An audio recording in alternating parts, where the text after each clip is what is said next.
aritmatika sosial ya. Nah, aritmatika sosial ini memiliki kompetensi dasar dia mengenai analisis atau kalian diharapkan bisa menganalisis suatu proyek yang berupa penjualan, pembelian, potongan, keuntungan, kerugian, bunga tunggal, persentase, bruto, neto, utara, dan sebagainya. Ini semua yang kita singkat dengan aritmatika sosial. Ya, dan tujuan pembelajaran kita untuk menentukan harga penjualan. Misalkan kalian ingin menyampaikan satu project ya, misalkan ingin membuka salon atau ingin menjual produk, maka harus dulu berapa harga penjualannya, berapa harga pembeliannya, berapa potongannya, misalkan berapa keuntungan, kerugian, persentase, dan bagaimana kita terapkan ini dalam proyek-proyek yang lainnya yang kita usahakan misalkan dalam keseharian, tidak harus dalam hal kecantikan saja. Kemudian uraian materinya yang meliputi misalkan harga pembelian itu harga dari pabrik misalkan ya berapa. Ini harga penjualan ditetapkan berapa untuk dijual lagi dah. Untungnya itu berarti selisih dari harga pembelian dan harga penjualan. Kalau belinya Rp20 misalkan dijual Rp25 berarti untungnya Rp5. Tapi kalau harga pembeliannya lebih besar daripada harga penjualannya, jadi kan rugi. Maka rugi juga bisa dihitung dengan cara selisih harga beli dan harga jual. Harga beli kalau lebih besar, berarti nanti kita akan mendapatkan rugi. Maka cara membelinya harus membeli semurah-murahnya, kalau bisa dijual semahal-mahalnya. Itu prinsip ekonomi paling dasar ya, mendapatkan barang dengan harga yang paling murah, tapi menjual kembali dengan harga yang paling tinggi. Kemudian ada dalam pedagang itu ada yang namanya bruto. Itu adalah berat kotor atau harga yang sebelum dipotong pajak dan sebagainya. Kemudian kalau tara berarti itu berat bersih atau istilahnya harga sesudah kena potongan pajak, sudah dapat transport dan sebagainya. Nanti ya, neto itu yang berat bersih. Kalau tara itu berarti kemasannya. Kalau dalam satu produk itu ada bruto, neto, tara. Bruto itu ada berat keseluruhan, tara itu bungkusnya, neto itu berat isinya. Ya. Kalau ada rabat atau diskon ini ada potongan harga. Ini kalian biasa mendapatkan di mana saja ya. Ini dalam kewarganegaraan kita ini ada namanya pajak. Ada banyak pajak ya, jenis pajak. Ada pajak pertambahan nilai, ada pajak penghasilan. Nah, itu harus diperhitungkan. Nah, bagaimana cara menghitungkannya? Ya, nanti ada aturan undang-undangnya. Tapi secara garis besar, secara matematika nanti kita sampaikan. Kemudian kita akan masuk yang pertama ya, itu hal yang biasa kita lakukan dalam menghitung aritmatika sosial. Yang pertama, kondisi kalau kita itu untung atau rugi. Untung berarti harga penjualannya dikurangi harga penjualan. Akan terjadi keuntungan jika harga jualnya lebih besar daripada harga belinya. Sebaliknya kalau harga jualnya lebih kecil dari harga beli, maka dia dinamakan rugi.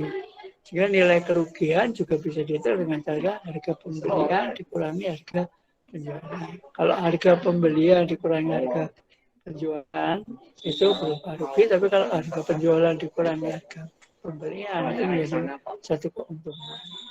Kemudian kita bisa menghitung berapa persen keuntungan kita dalam satu usaha itu.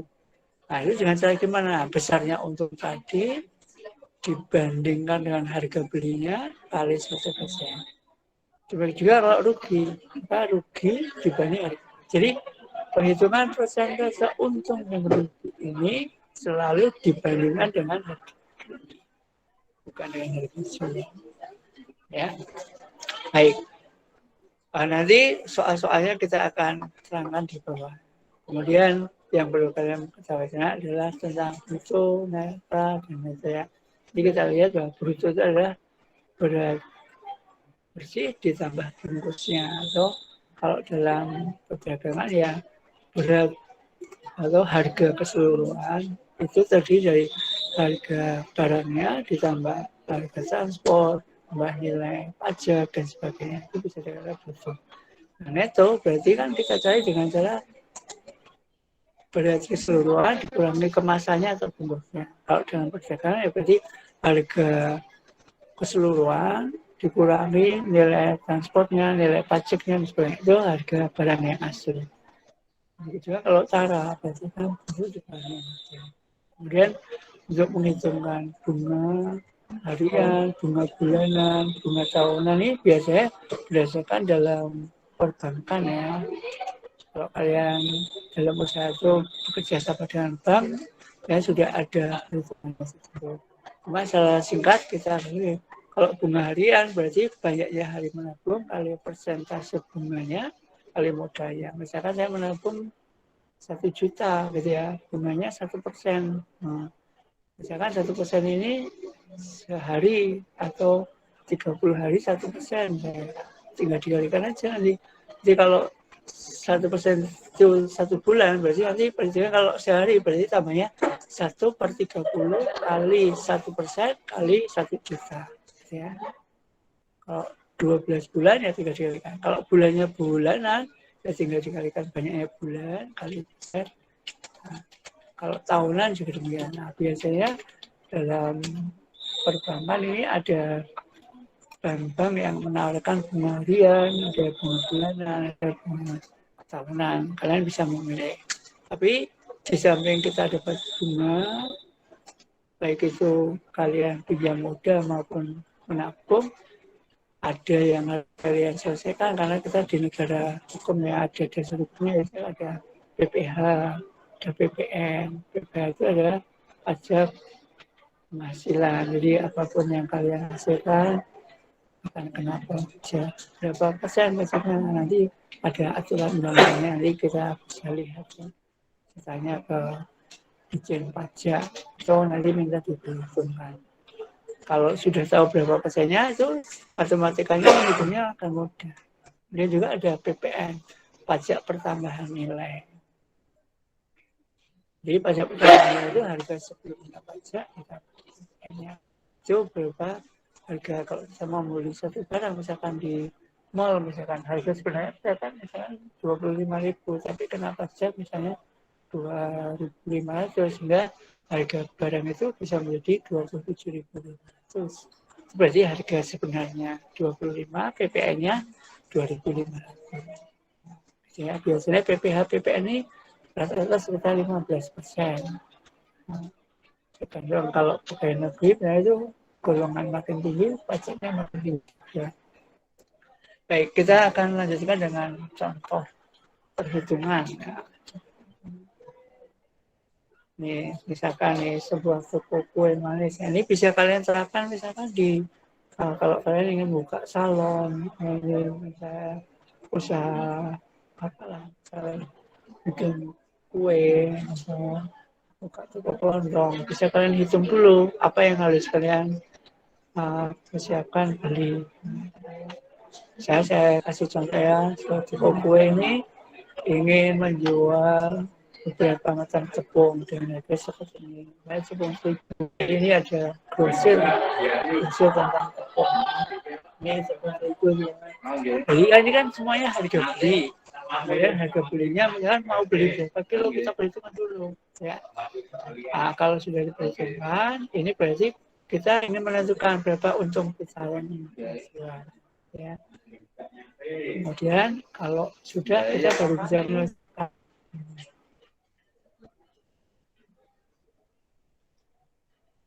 Ya, kalau hitung seperti ini ya. Misalkan kita pengen untung masing-masing tepung ini untungnya 1.000 ya, kita tinggal tambahkan di sini 1.000,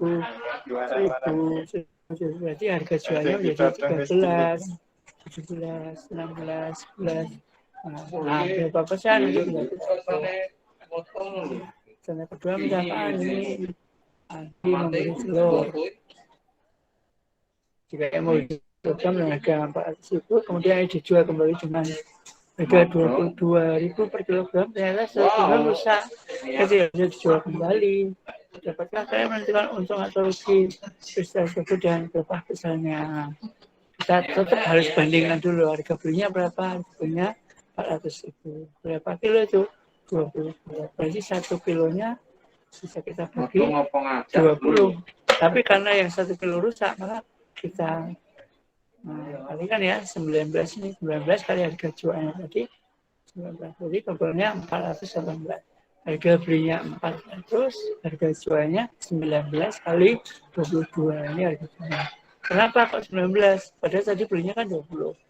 Jadi yang 1 kilo ini telurnya rusak. Ya. Kan kalau kita beli mesti ada kerusakannya.